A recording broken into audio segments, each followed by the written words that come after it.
एक गांव में माधव नाम का एक गरीब व्यक्ति अपनी पत्नी सीता के साथ रहता था। माधव होती गरीब था और उसके पास अपना कोई भी खेत नहीं था, इसलिए मैं गांव के जमींदार के खेत में काम करके खेती करके अपने घर का पेट पालता था। अरे आप ये खाना घर पर ही भूल गए थे और अब आप खाना भी टाइम से नहीं खाते हो। अरे सीता, काम ही इतना पड़ गया था, मैं सब कुछ भूल ही गया था, इसीलिए मैं घर से जल्दी निकल गया था। लेकिन आज मैं खाना साथ ही लेकर जाऊंगा। हाँ जी, अपना खाना उठाओ और जल्दी से जाओ, नहीं तो आप आज जमींदार चलाएंगे और मुझे ये बिल्कुल भी पसंद नहीं है। फिर माधव खेत की ओर निकल जाता है।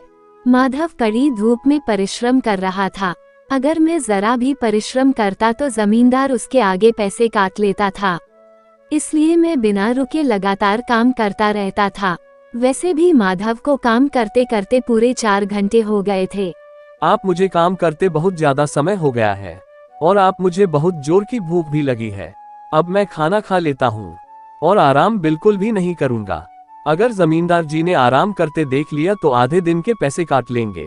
माधव एक पेड़ के पास बैठकर खाना खा ही रहा था, तभी वहाँ पर एक साधु जी आ जाते हैं।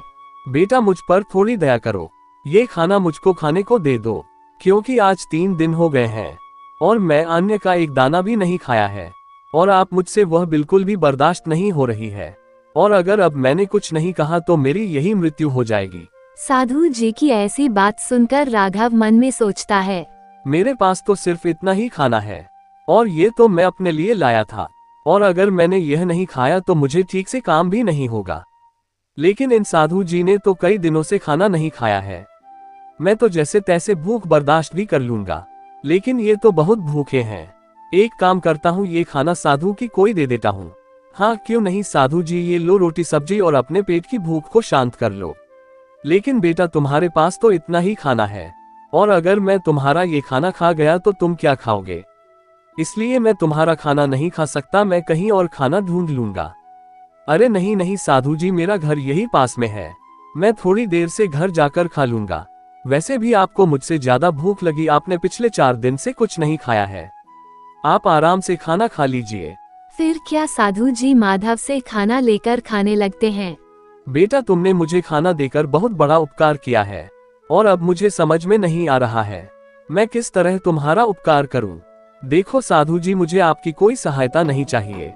यह मेरा सौभाग्य था कि मुझे किसी सन्यासी को खाना खिलाने का मौका मिला। साधु जी, आप बस भगवान से इतनी प्रार्थना कर दो, मेरे घर में कोई संतान का जन्म हो। और वह साधु जी भगवान से प्रार्थना करते हैं कि तो मैं जल्दी से संतान की प्रति है। अच्छा बेटा, मैं चलता हूँ। फिर ऐसे ही कुछ साल बीत जाते हैं। माधव के घर एक बेटी का जन्म होता है। वे दोनों पति पत्नी बहुत खुश होते हैं और उनकी मनोकामना भी पूरी हो गई थी। अरे सीता, मैंने जो साधु जी को खाना दिया था, मैंने उनसे बोला था कि हमारे घर में एक संतान हो जाए और वे मनोकामना सही में हो गई। सही कह रहे हो, आज उन बाबा के कारण हमारे घर भी बेटी आ गई और आज मैं बहुत खुश हूँ, इसलिए मैं अपनी बेटी का नाम राधा रखती हूँ। तुम्हें कैसा लगा ये नाम? सीता, मुझे सच में यह नाम बहुत अच्छा लगा है। फिर ऐसे ही कुछ दिन और बीत जाते हैं और सीता की तबीयत बहुत खराब रहती थी। राधा के पिताजी, अब मैं बहुत बीमार रहने लगी हूँ और अब डॉक्टर ने भी कह दिया है मेरा कोई इलाज नहीं हो पाएगा, इसलिए मुझे लगता है मेरा अंतिम समय आ गया है और अब मैं मरने से पहले अपनी अंतिम इच्छा बताना चाहती हूँ।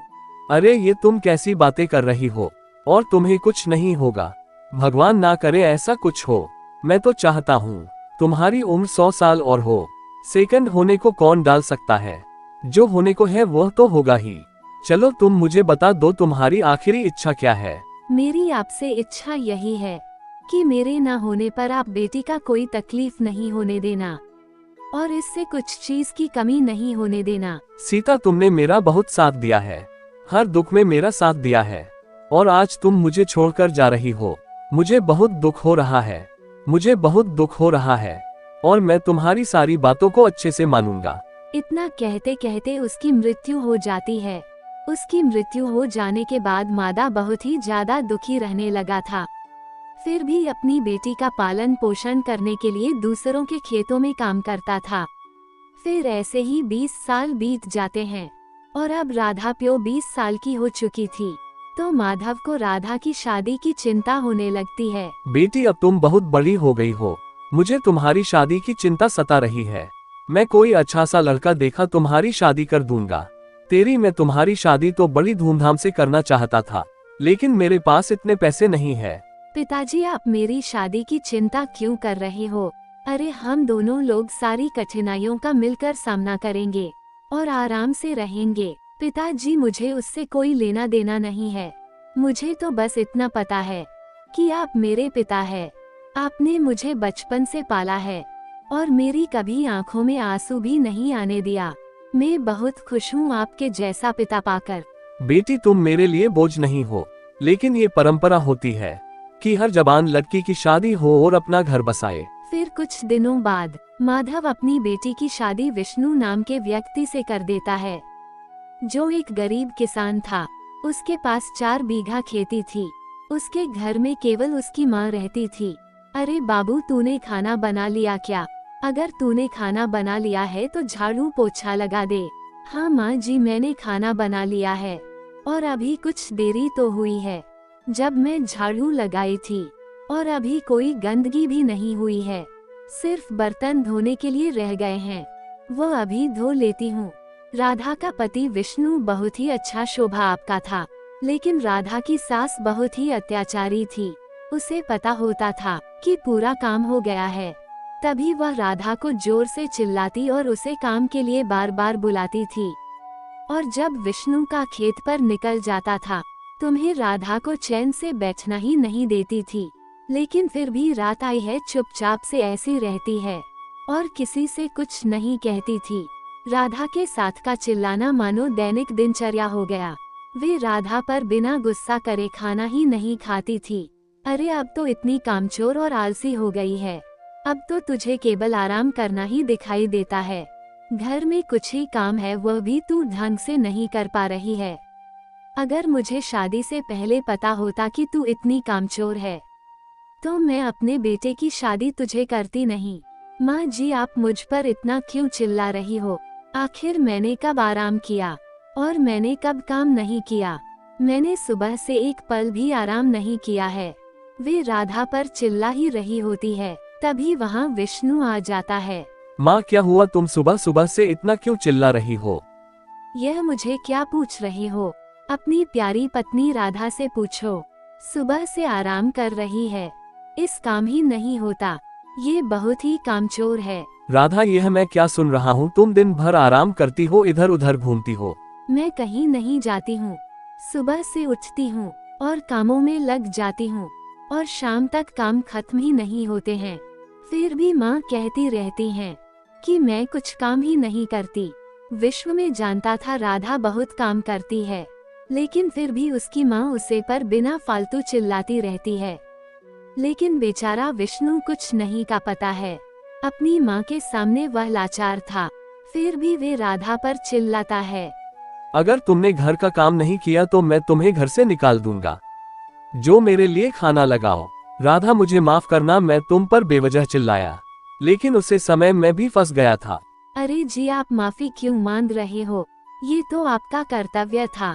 मुझे आपका चलाना बुरा तो लगा, लेकिन मुझे यह नहीं पता था कि आप अपनी माँ की तरह मुझे भी इतना प्यार करते हो। उसी रात एक आदमी के द्वारा राधा को पता चलता है कि उसके पिताजी की तबीयत बहुत खराब है, तो वह उसके पति और सास से कहती है, माँ, मेरे पिताजी की तबीयत बहुत खराब है, मैं उन्हें देखने चली जाऊं क्या? और माँ जी, एक बात और, मेरे पिताजी बहुत बूढ़े हैं और मेरे अलावा उनका कोई नहीं है। क्या मैं अपने पिताजी को यहाँ रख सकती हूँ? कृपया करके आप मुझे अनुमति दे दीजिए, जिससे मेरे पिताजी को 2 वक्त की रोटी मिल जाया करेगी। राधा के साथ सोचती है, उसे 2 वक्त की रोटी देकर उसे बकरियां भी चरवा लिया करूंगी और खेत का भी काम कर लूंगी। हाँ ठीक है, तू अपने साथ अपने पिताजी को भी यहाँ ले आना, लेकिन उन्हें खेतों में काम और बकरी चराने जाना पड़ेगा। राधा को उसकी साथ करने के अलावा कोई चारा नहीं था।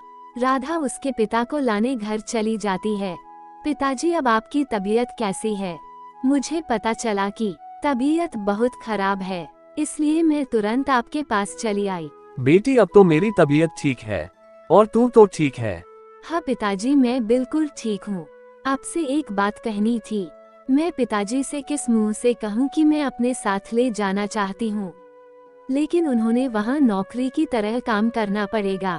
फिर इतने में इरादा के आंसू आ जाते हैं और वह रोने लगती है। माधव राधा को रोता देख पूछता है, हाँ बेटी बोलो, क्या हुआ बेटी, तू रो क्यों रही है? अरे उनकी इतनी हिम्मत।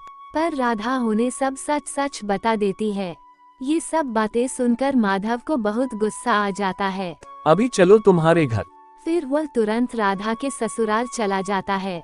अरे आप आ गए, आइए बैठकर बात करते हैं। मैं जहाँ बैठने के लिए नहीं आया हूँ।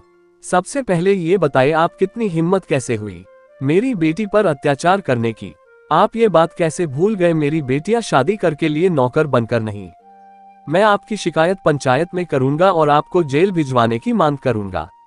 विष्णु भी बोलता है, हाँ माँ, आपने बहुत गलत किया है।